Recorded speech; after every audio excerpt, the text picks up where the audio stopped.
students, transfixed, didn't want to leave the hall.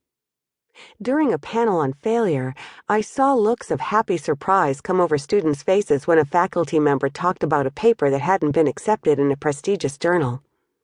The young women I worked with expressed relief when people they admired opened up about their own setbacks and mistakes.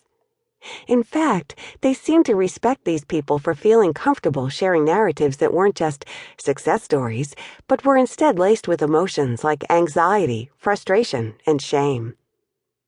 As part of my job, I was reading up on leadership, discovering what prominent experts believed leadership development actually looked like. Study after study showed that you, in fact, have to learn from mistakes and keep going in order to succeed. For example, psychologist Angela Duckworth's studies of grit, the ability to persevere through errors and setbacks, have led her to believe that it's one of the main ingredients in achievement. The internationally known psychologist Daniel Goleman writes about great leaders demonstrating a thirst for constructive criticism. Successful people are able to say to themselves, "Well, I may have screwed up. It doesn't mean I am a screw-up." It was an insight that seemed provocative, and it became the catalyst for this book. I decided to interview interesting and influential women, but instead of asking about all they'd done well, I'd ask about what they hadn't done well. I'd collect stories to emphasize what the research on leadership clearly showed, but that many people just starting their careers often didn't understand. That making mistakes is part of growing at work. While data show that high-achieving women and men feel pressure to be perfect in more or less equal measure, women may experience this pressure in unique ways, according to Patricia DiBartolo, a Smith College psychology professor who studies perfectionism. For example, women may feel social pressures more profoundly.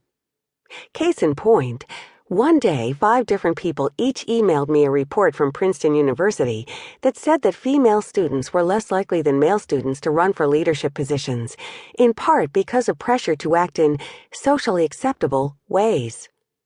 This is not a Princeton-specific phenomenon, the report emphasized.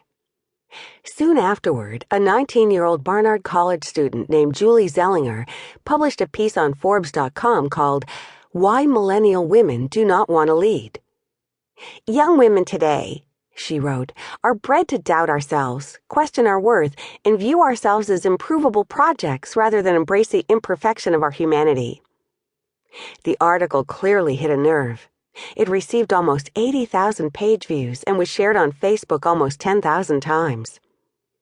It's important to understand, though, that the workplace casts a more critical eye on women. Researchers Alice Egley and Linda Carley debunked the idea of a glass ceiling, a barrier that exists only at the top.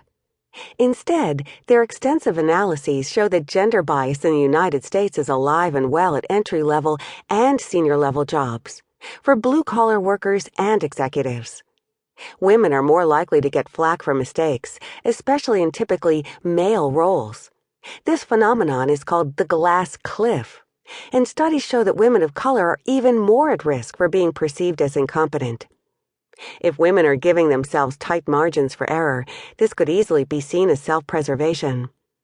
The problem is that anyone who wants to innovate, gain recognition, or become a leader will need to take risks and realize that mistakes are inevitable. While acknowledging that sexism still exists, each of us can also consider inhabiting the role of the good enough leader, one who screws up but stays in the game. And our cultural discourse on women's leadership must also create space for conversations about imperfection.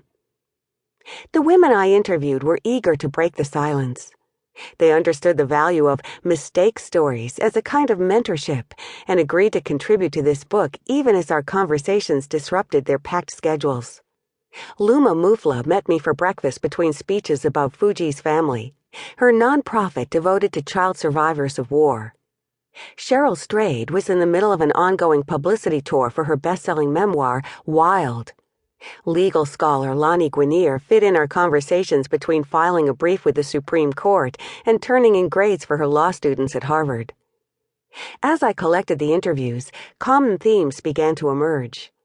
Some women talked about walking away from terrible supervisors or from jobs that were sapping the life out of them.